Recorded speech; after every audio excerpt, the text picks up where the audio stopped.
Bonjour bien-aimés, nous sommes dans Galates au chapitre 5. Nous voyons à partir du verset 13 et les versets qui suivent. Alors, nous allons voir un peu la différence qu'il y a entre marcher selon la chair et marcher selon l'esprit.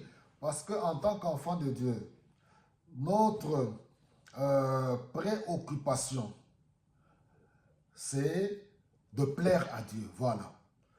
Je l'ai dit dans mes messages précédents que l'an 2026, il faudra vraiment, en dehors de tous les souhaits, de vœux, de bonne santé, tout ce que nous voulons, prospérité, voilà, réussite, ce qui est bien. Mais nous devons marteler maintenant,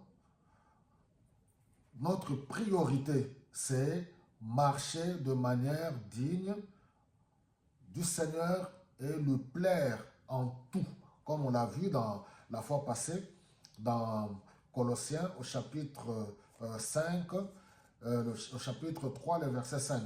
Et nous avons vu aussi dans Matthieu chapitre 5 sur les béatitudes, voilà, les sermons sur la montagne de notre Seigneur et Sauveur Jésus-Christ sur les secrets du bonheur. Vous allez voir que le Seigneur revient toujours, c'est toujours la même chose. Ici, c'est Paul qui dit, déjà regardez au verset 13, il dit, « Mais vous, frères, vous avez été appelés à la liberté, seulement ne faites pas de cette liberté un prétexte pour vivre selon les désirs de votre propre nature. » C'est-à-dire de vivre n'importe comment. Un vrai enfant de Dieu, comme Colossiens 3,7 nous dit, il fait mourir les mauvais désirs dans ses membres, dans son corps, c'est-à-dire par la communion avec le Seigneur, dans une intimité avec le Seigneur, dans une vie de prière, dans une vie de méditation de la parole de Dieu, conduit par l'Esprit. Vous vous rappelez, le Seigneur Jésus-Christ dira,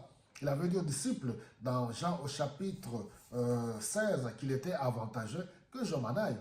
Car si je ne m'en veux pas, le Consolateur ne viendra pas. Mais c'est qui le Consolateur, le Saint-Esprit? Il dit, il viendra pour vous conduire. Pour vous conduire. C'est lui le coach, le conducteur. Il viendra pour vous conduire dans la vérité. Il viendra pour vous enseigner. Alors voilà l'ignorance pour certains et pour d'autres peut-être l'erreur, pensant que la vie chrétienne c'est un mouvement. Non, ce n'est pas un mouvement. Pensant que la vie chrétienne, c'est un jeu, comme je ne cessais jamais de le dire. Il suffit de chanter, aller dans un concert gospel, sautiller, faire des chorégraphies, des danses, et puis ça s'arrête là. Non, c'est plus que ça, c'est une relation personnelle avec le Seigneur. Tantôt, vous pouvez aller danser, voilà, c'est bien, vous réjouir.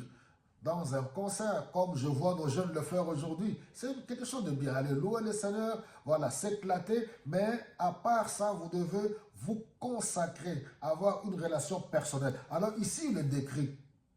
Et c'est que je vais essayer de voir, nous allons essayer de voir, il le décrit ici, alors on le verra dans la partie suivante. Que Dieu vous bénisse abondamment.